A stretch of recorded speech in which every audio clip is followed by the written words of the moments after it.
هیچ آفریده ای به جمال فریده نیست، این لطف و این عفاف به هیچ آفریده نیست.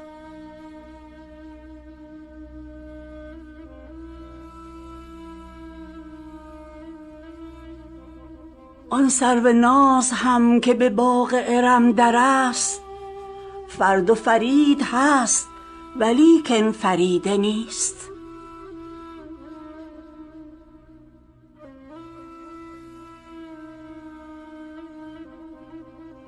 نرگس دریده چشم به دیدار او ولی دیدار آفتاب به چشم دریده نیست.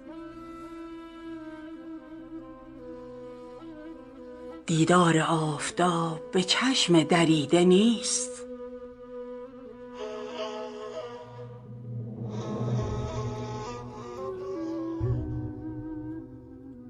در بزم او که خفته فرو پلک چشمها، غیر از دل تپیده و رنگ پریده نیست.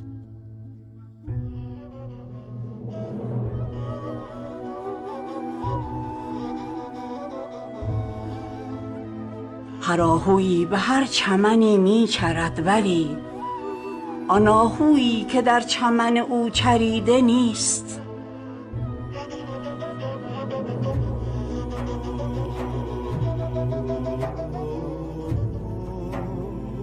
زلفش بریده رشته پیوند دل ولی خود رشته ای که دل دمی از وی بریده نیست. خود رشته ای که دل دمی از وی بریده نیست.